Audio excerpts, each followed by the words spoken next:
pray for the state president and those in authority under him, that all and every one of them in their several callings may serve truly to the glory of God and the edifying and well-governing of his people, remembering the solemn account which they must make. Pray for all the people of this our land, that they may live in the true faith and fear of God and in brotherly love one to another. We interrupt this program to bring you a news flash. A general state of emergency has been in force in the country since 1 minute after midnight last night, June the 12th. The state president made the announcement in Cape Town this morning. A special edition of the Government Gazette with regulations in terms of the state of emergency is being distributed. Mr. P.W. Burka will issue a full statement later today. Thy kingdom come, thy will be done on earth as it is in heaven. Give us this day our daily bread, and forgive us our trespasses, as we forgive those who trespass against us. And lead us not into temptation, but deliver us from evil. For thine is the kingdom, the power, and the glory, forever and Our ever. country is in a state of emergency. Our white community is confused. And increasingly, there is an aggressiveness on the part of the white community. On the black side, there is bitterness, there is anger, there is a total unwillingness, voluntary, to give its support to these sham forms of reform which the government is presenting. And reasonable South Africans will not accept the principle of one man, one vote in a unitary system. What hope is there as a South African community? Under these circumstances, none.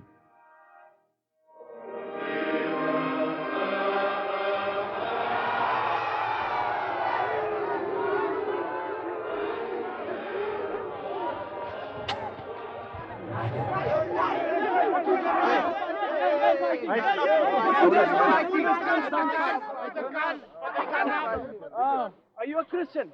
No, leave him in, leave him in. No guns! You toughen your lot, eh?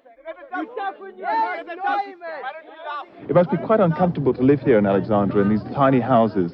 Very, very uncomfortable, and as you can see, the dust, and it's a real health hazard. Do you find it frustrating to live here in Alexandra, yet just on the hill over there, there's one of the wealthy white suburbs with wide roads and green lawns and big houses? Yeah, I can say that it's real frustrating, you see. And our neighbors have been whites, having posh houses and big yards, and as we are sharing a very small yard, being 20 families. We black people, we have been confined. As we talk, a bright yellow car draws alongside, hooting at us to stop. Out of the driver's seat steps a tall young Afrikaner in jeans and a t-shirt. His blonde hair is cropped close to his scalp, and he has a frown on his face as he strolls up to the window. In his car, a black colleague waits, rifle at the ready.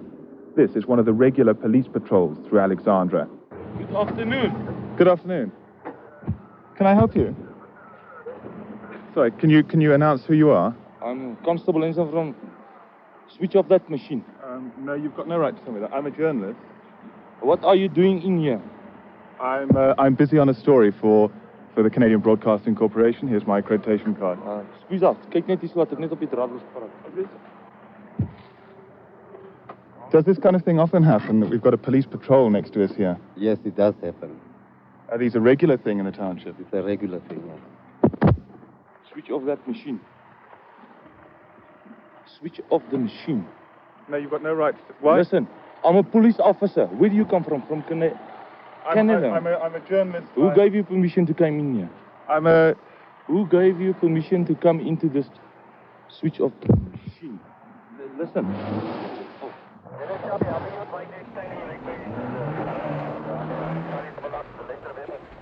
Ja, Zero Charlie, ek is nou hier so in Alexandra op patrollie. Ek het hier so 'n Kanadese verteenwoordig.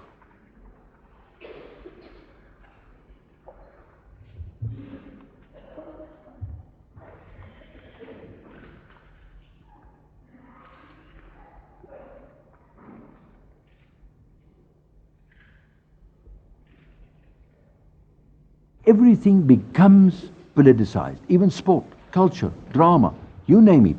Every sphere of black life becomes conscientized and politicized, not because the people in the first place want it, but simply because the government's policy, the actions of the government, the repressive measures which are applied, force the people to find some sphere, some basis where they could take a stand in order to express their political aspirations.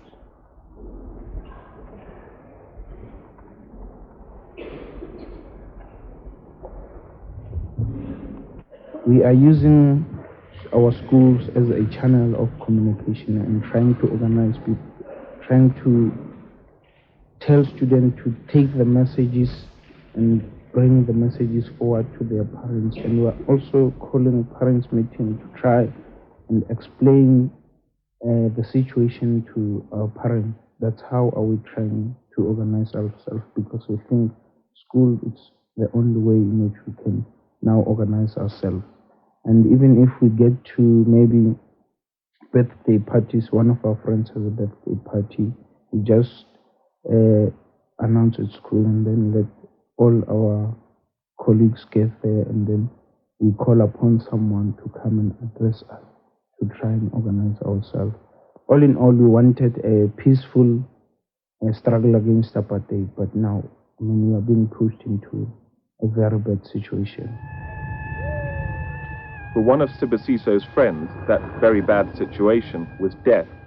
This is the sound of the siren on the hearse, carrying the body of 18-year-old Siselo Dlomo. He was found mysteriously murdered after he appeared in a CBS television documentary talking about detention. His funeral earlier this year was a low-key affair. Police took complete control, as I found out at the cemetery. Because the government exists, this is a police action. I'm warning you now to leave the area immediately. To leave the area? Can I not stay at all? No, I'm warning you to leave the area immediately. If you fail to do so, I'll have no option but to arrest you. And so, because of the state of emergency, I was unable to report the rest of the funeral. It was just one small example how the emergency has increasingly blocked out reporting on events in South Africa.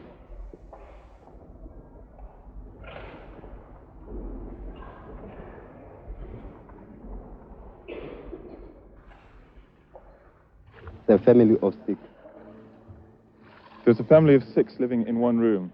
How many people live in the main house? 4 families. How many people is that in all? She can't be sure of that, you see. Alexandra. Well, she says, as we are the residents of Alexandra, we are used to it.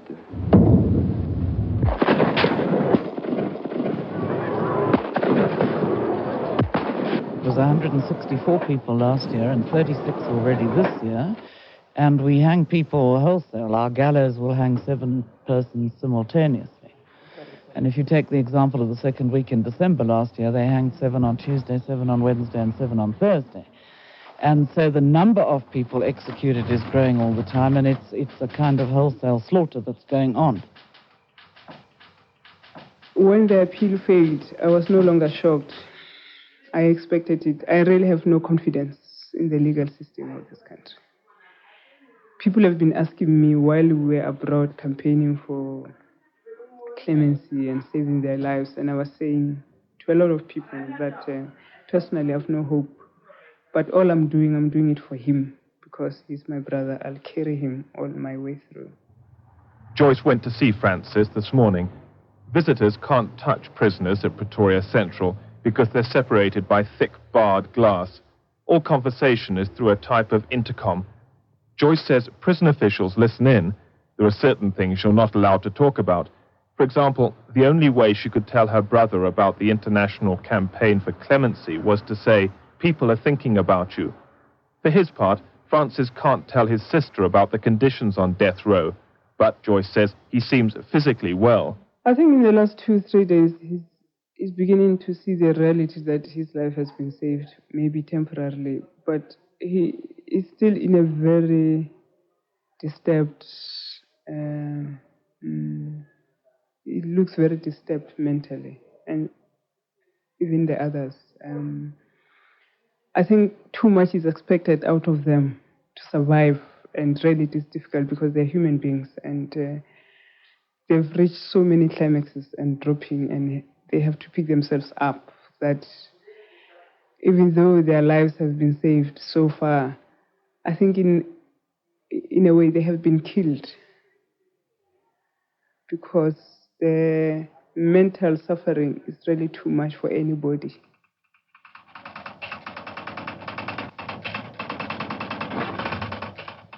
When I stood outside Pretoria Central Prison with a tape recorder and microphone one morning, guards called the police and I was closely questioned. There are political acts, such as the case of the Sharpeville 6 and others, bombings in supermarkets and so on. So violent opposition to apartheid does mean more work for the hangmen at Pretoria Central Prison. Joyce Magetsi, the sister of one of the Sharpeville 6, believes that the hangmen and the other warders at Pretoria Central actually enjoy their work. She says they were disappointed when the Sharpeville 6 were granted their stay of execution. You could see the faces of the policemen. They were very disappointed. Especially, we even know the one who does the hanging. He was very disappointed. And in fact, the day before, just before the lawyer came to announce that a stay has been granted, he was almost ready to do his work very efficiently. And we know him now. We look at him. We wonder what kind of a father he is. What does he tell his children when he comes back from work? You know, what does he say he has been doing the whole day?